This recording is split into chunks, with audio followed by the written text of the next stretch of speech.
Hello and welcome to Talking Brains. I'm your host, Dr. Stephanie Sarkis. Today we'll be learning about malevolent OCD, also known as monster OCD. Hit that subscribe button and give us a rating, and that would be much appreciated. Thank you. Hello everyone, welcome to the Talking Brains podcast. Today I'm talking to Dr. Seth Gillihan. He is a licensed psychologist, and the way we met is that we are both contributors for Psychology Today, and I was on Seth's Think Act Be podcast. So he is a clinical assistant professor of psychology in the psychiatry department at University of Pennsylvania. He has written and lectured nationally and internationally on cognitive behavioral therapy and the role of the brain in psychiatric conditions. His books include Cognitive Therapy Made Simple, Retrain Your Brain, Cognitive Behavioral Therapy in 7 Weeks, and Overcoming OCD, A Journey to Recovery with Janet Singer. His forthcoming book, A Mindful Year, 365 Ways to Find Connection and the Sacred in Everyday Life, with Dr. Arya Campbell Danish, will be published in fall in 2019. Dr. Gillihan also blogs for Psychology Today and hosts the weekly Think Act Be podcast, which features a wide range of conversations about living more fully.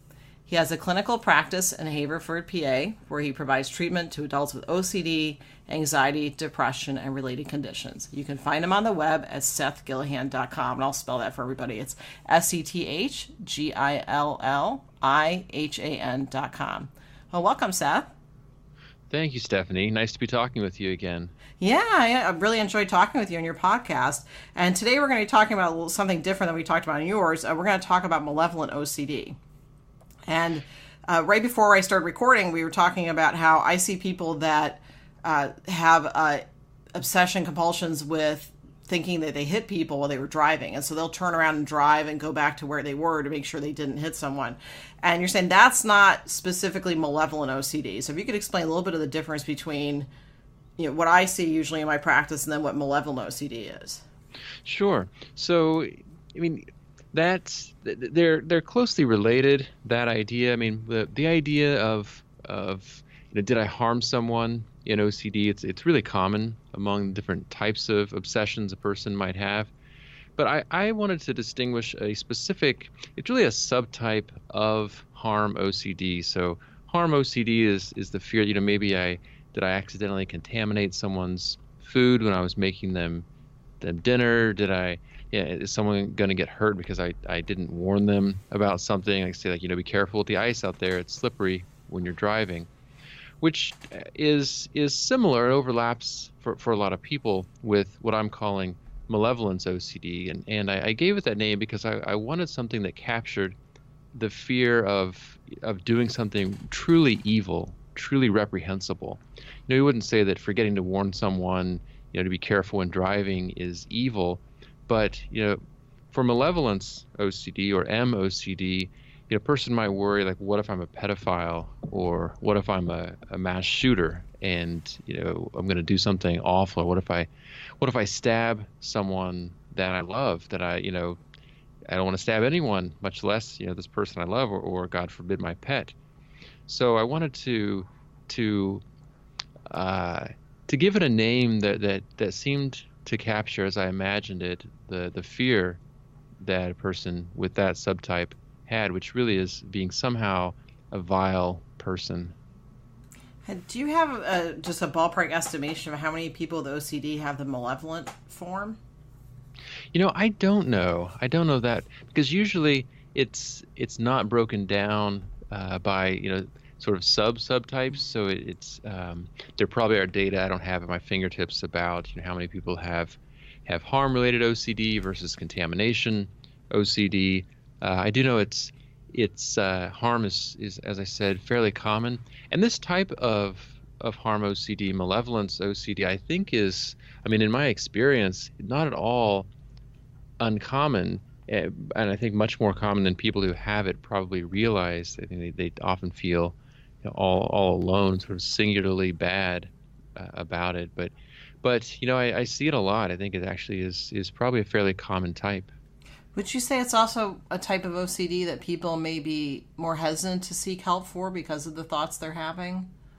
Absolutely. Yes, because the fear for a lot of people, and sadly it's confirmed in some cases, is that if they tell someone they're having these fears, they'll be misunderstood as the person actually wants to act on them. And, in our current climate of see something, say something, they're afraid they're going to be turned in and, or their kid's going to be taken away, or these awful things might happen just because their brain is lying to them. And I'm assuming that makes the obsessions and compulsions even worse when that anxiety happens. Oh, my goodness. Yes, exactly. Yes, the fear of how they're going to be seen by other people, and then getting in the way of getting treatment that could help.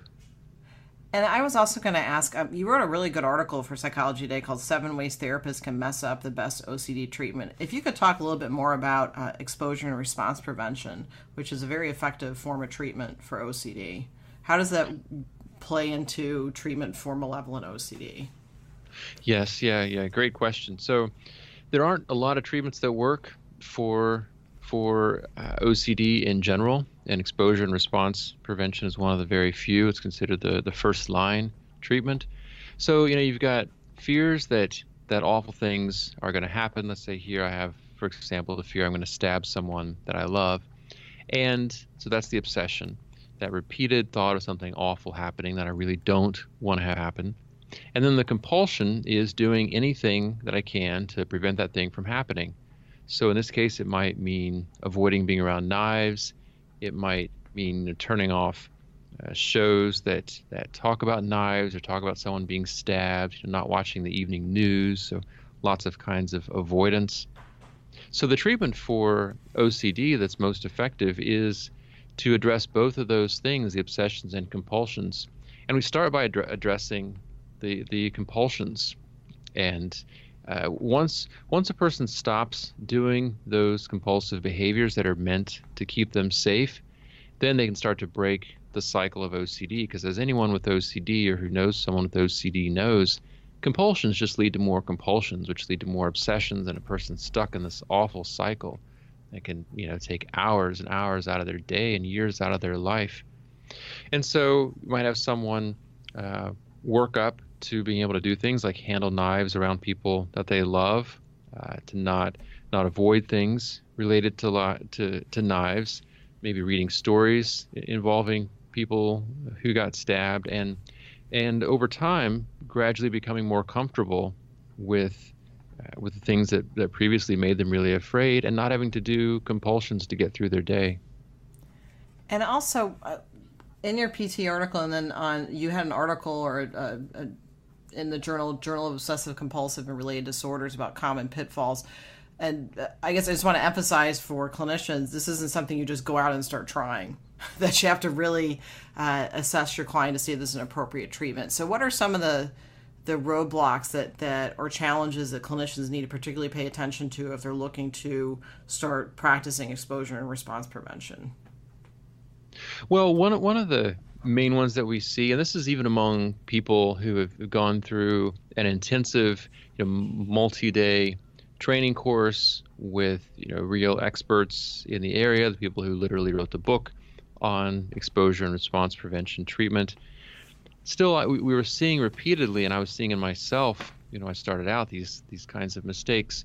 So things like, not going far enough in a person's exposures, so stopping at a point where the person starts to really feel uncomfortable rather than encouraging them to keep pushing so they can really, push through the obsessions and the fear.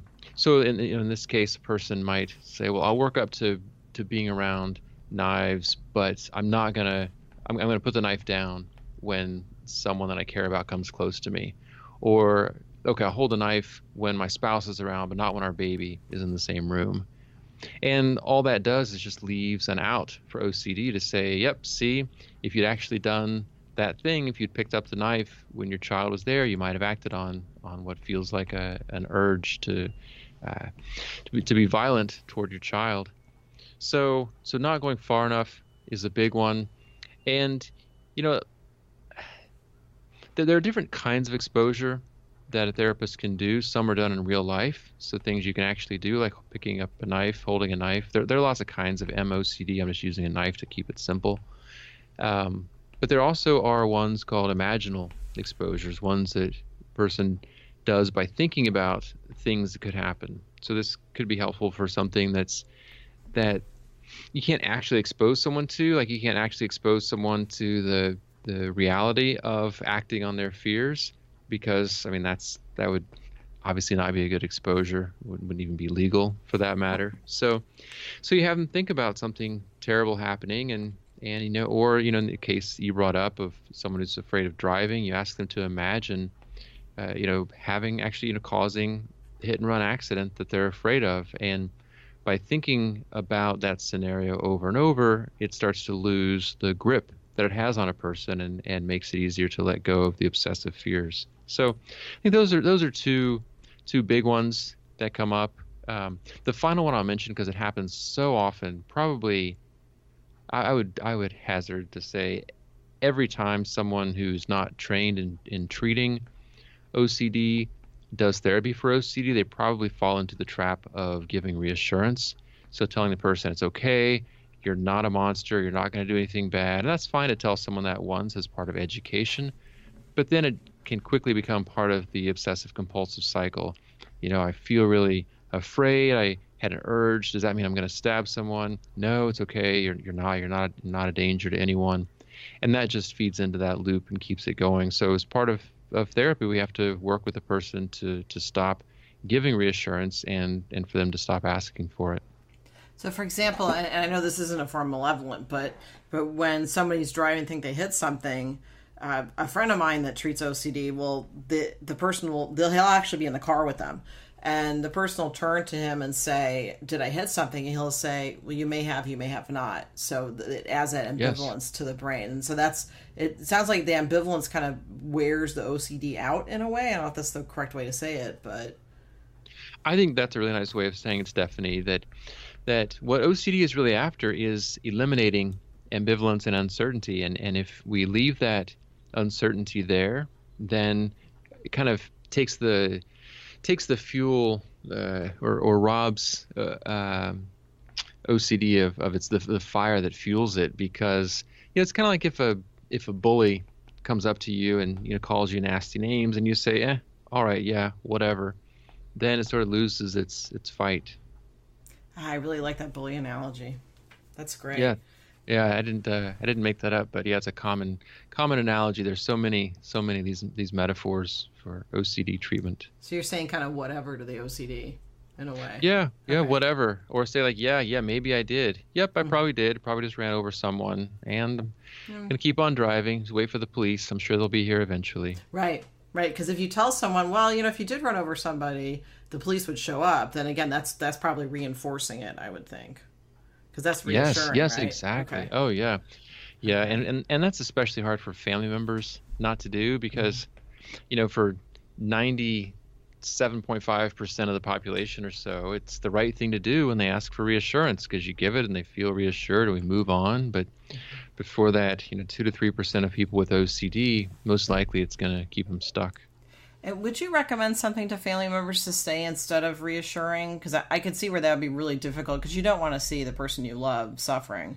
So what would be an appropriate thing for the person to say? Or would you tell the person, go ahead and do what you've been doing, and then add on the therapy as the adjunct to that?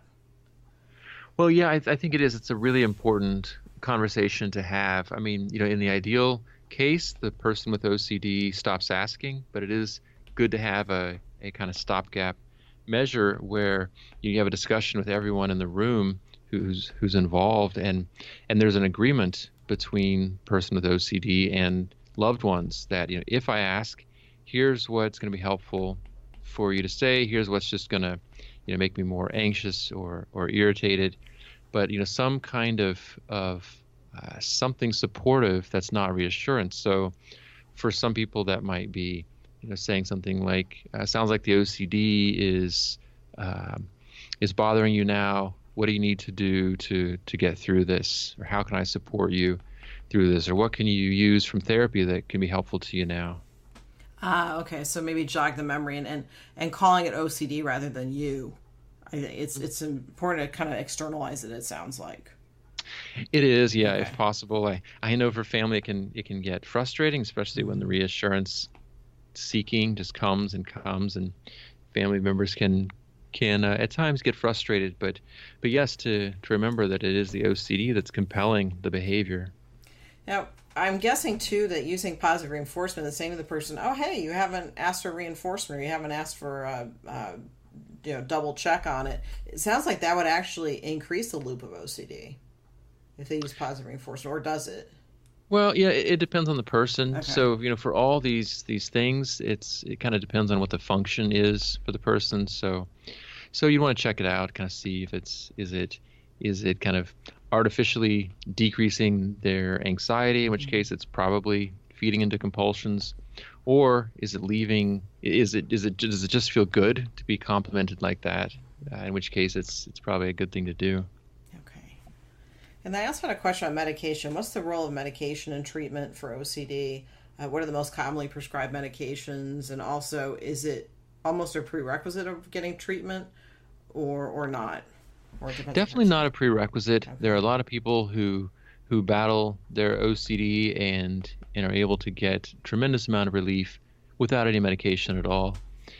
For those who do take medication, most commonly prescribed are the SSRIs like Prozac and Zoloft, usually at quite high doses, typically around triple what you might give for a therapeutic dose for depression. And I don't have those numbers, how often people need it, but a lot of times when maybe a person starts therapy and it's the right therapy, but they're not able to get much traction, maybe because the compulsions are just so hard to resist because anxiety is so high. Some people find it may be helpful to start on a medication that can take some of the edge off of the intensity of the obsessions, which then makes it easier to engage in treatment. So some people do both. Some people do medication only, some do therapy only, but a lot of people use a combination. Okay. So better both in an ideal situation, both work better together than either by themselves. Sounds like. No, not No. necessarily. Okay. Yeah, Okay. yeah. I mean that may be the case for some people, but I Hmm. wouldn't put that forward as a rule. Okay. Um, we do know something about medications that don't help, and probably the most commonly prescribed ones that don't help, you can probably guess, are the benzodiazepines like Hmm. Xanax and Klonopin. It seems like, oh, you're anxious here. Here's a sledgehammer to tamp down that Right. anxiety, but it's a pretty ineffective treatment in terms of really addressing the obsessions and compulsions. That also leads me to another question, which is, what's the difference between having a malevolent OCD and having generalized anxiety and high anxiety to the point where your brain just kind of goes to those places where you don't want it to go? Is there a specific difference, or because I get asked that quite a bit? What's GAD, generalized anxiety disorder, and what's OCD when you're thinking that you might hurt somebody? Right. Well, I mean, a couple of big differences. One would be, I mean, how generalized it is. I mean, sort of as the name suggests. I mean, some people with MOCD have a lot of other kinds of OCD, but some people have really this is the only one they have, and so it'd be obvious in that case that it wasn't generalized anxiety. But in general, between OCD and GAD, I mean, at the boundaries, the two can kind of blur, where it's hard to tell one apart from the other. But thankfully, it doesn't make much of a difference necessarily in what's going to be effective as treatment. But in generalized anxiety, you tend to see a lot of just worry and mulling things over and turning them over and over in your mind, but not the same type of deliberate attempts to do something to prevent the harm from happening. So a person might worry, what if I'm not careful enough? What if I don't do something to make sure that my child is safe? And in generalized anxiety, without necessarily having a lot of compulsions that go along with it. But that said, even the act of turning something over and over and over in our minds, trying to make sure things are okay, that can be a symptom of OCD. So again, at the extreme, at the margins of these two, I don't think you can necessarily tell them apart that easily. And when you're doing exposure response prevention, do you ever find that sometimes people's obsessions and compulsions trade out for other ones? Do you ever see that happen? So the brain goes, okay, I'm not going to do malevolent OCD. I'm going to do dermatillomania, skin picking. Or do you see that ever, where it just kind of changes forms? We do see that. Okay. It's not certainly not unheard of. And the nice thing about this treatment is that you can apply it to anything that comes up. So it's important, to train the person early on that this is for all kinds of obsessions and compulsions. This is not just for what we start with, so that it doesn't become kind of a game of whack-a-mole. Mm-hmm. One thing that will often show up, OCD, it's so slippery and tricky and likes to stick around however it can, kind of like a virus that just wants to replicate itself. And so this is a particularly kind of pernicious attempt of OCD to stick around, which is developing OCD about the treatment. So starting to focus on, am I going to get better? Is it working? Do you think I'm going to improve? And then maybe seeking reassurance about that, and being compulsive about doing the OCD homework. So you really have to be, again, I think this is where the experience is helpful and really comes in when, it might look at first like the person is like, wow, 2 thumbs up. You are going above and beyond doing, everything I'm asking you to do, really fighting your OCD. And then at some point you're like, wait a second, this is starting to feel strangely reminiscent of what brought you in. Mm.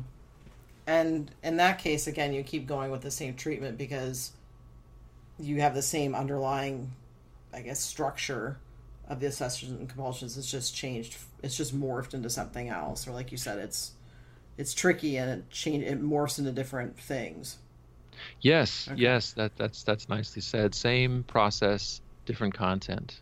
Okay, because that makes sense. Because I would see as a therapist, you go, "Oh, hey, you're doing all your homework. That's great." But then it gets to be kind of beating yourself up if you don't complete the homework, or if you don't complete the homework, you think something bad's going to happen to someone that you love, or is that the kind of? Yeah. Okay. Yes. Yeah. I worked with someone once who was afraid that he was going to jump off a bridge, and so, the treatment, of course, was to, and then this is probably goes without saying, someone who was not actually suicidal, who actively, wanted to live.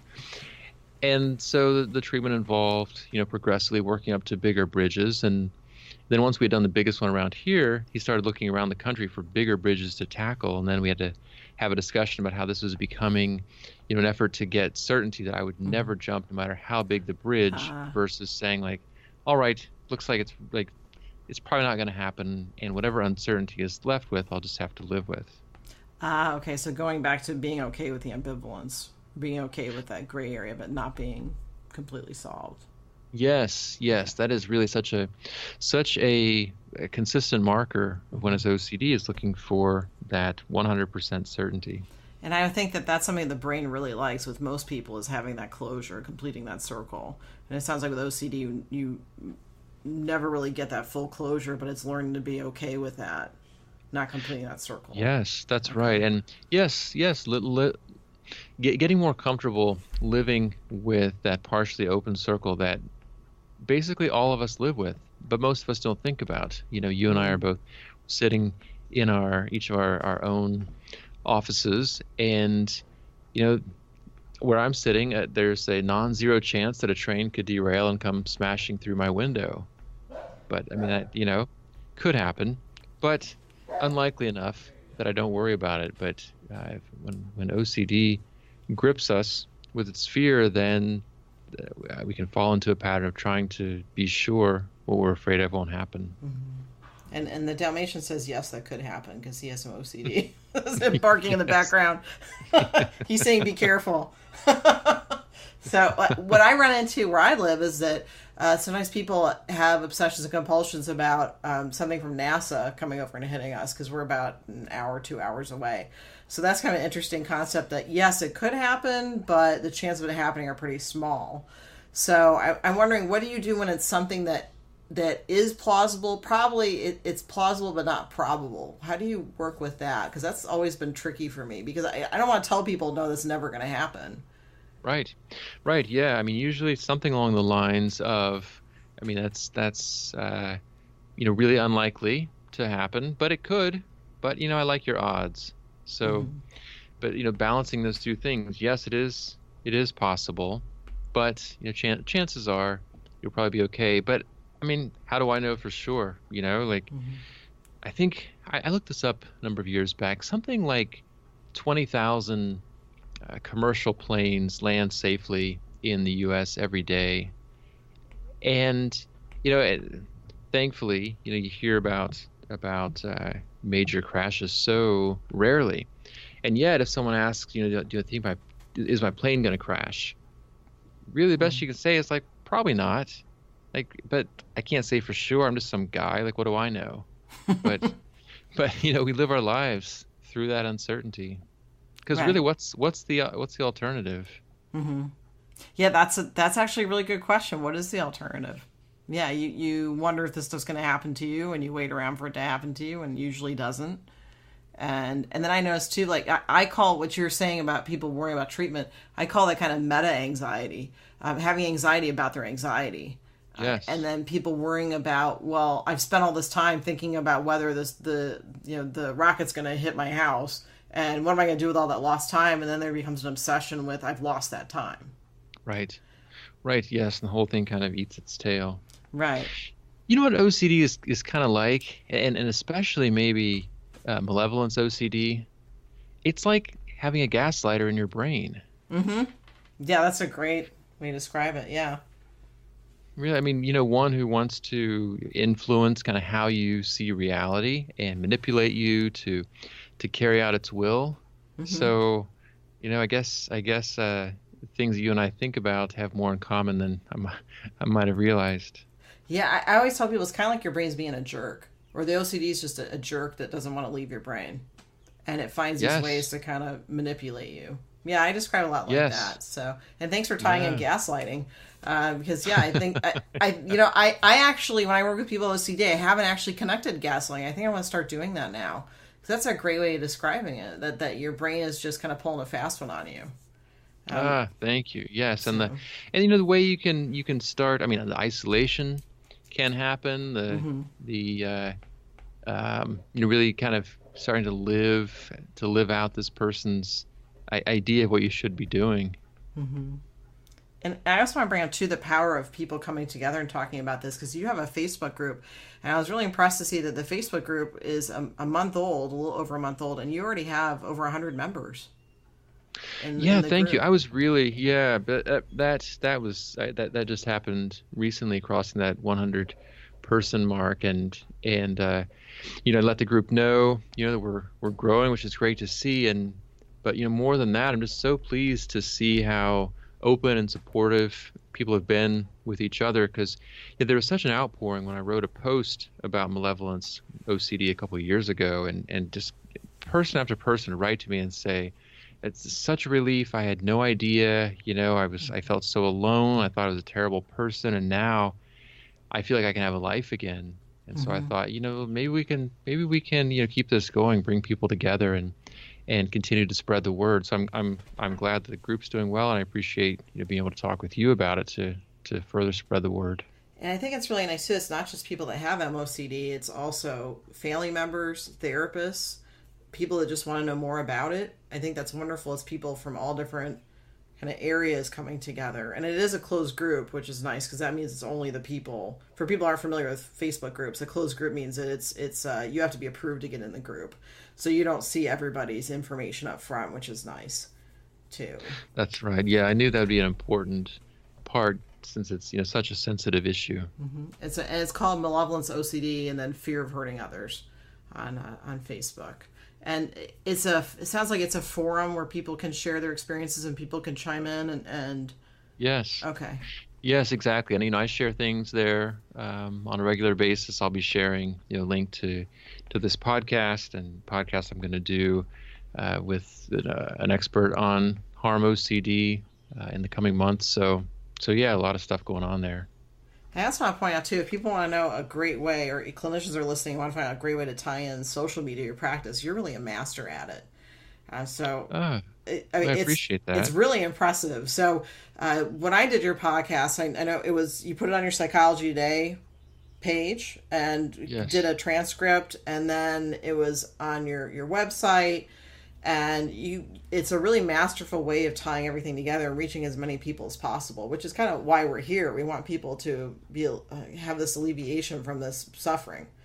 So Well, I really appreciate that, Stephanie. Someone mentioned to me recently that they enjoy seeing the dissemination work I'm doing, which at first I was like, oh wait, oh, I guess this is dissemination. I'm so used to thinking of that in a more academic or kind of institutional context. But yes, here we are, kind of taking these things directly to people. Right, absolutely. And I also want to ask you too, with malevolence OCD, what are some of the common comorbid disorders you see with it? Are there some that happen more than others? Well, certainly, generalized anxiety, like we talked about, is not uncommon. A person may be experiencing both, but a lot of people have depression, and I mean, it seems that most of the depression or more of the depression comes after the OCD rather than before, because a person may be having a horrible view of themselves based on this internal gaslighter, and is often withdrawing from things that are important to them. Like the woman who has never seen her nieces and nephews because she's afraid that she might do something awful to them, and that kind of disconnection, it really can be heartbreaking, and especially if we think it's because there's something terrible about us. So those are some of the most common ones. Some people use substances. The person may have an alcohol use disorder or a problem with cannabis because they're using it to numb the feelings and the fear. Do you find though with substance abuse that when the substances wear off, there's almost a rebound effect of the malevolent OCD? Well, absolutely. I mean, for any kind of OCD, yes. Yeah, exactly.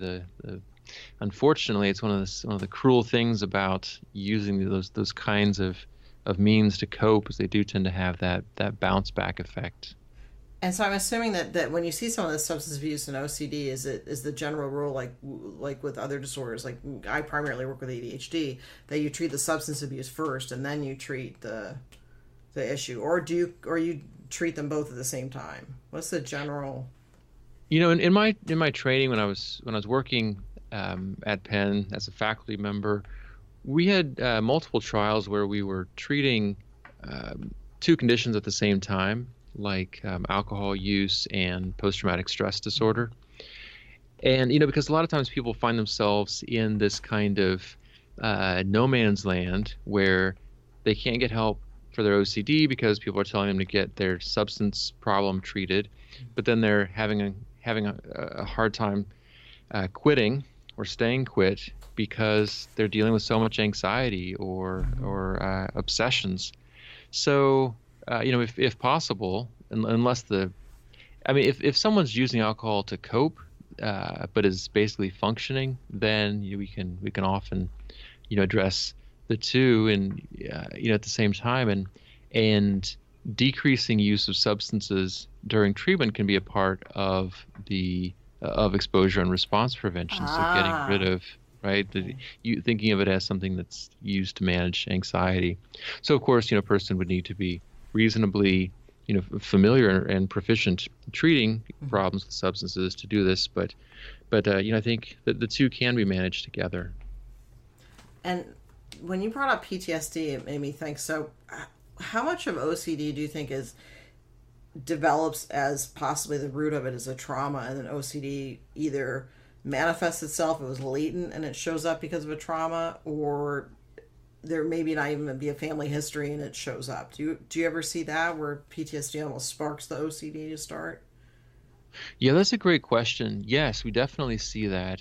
And there are so many different types of post-traumatic reactions. For some people, it is OCD is their post-traumatic reaction.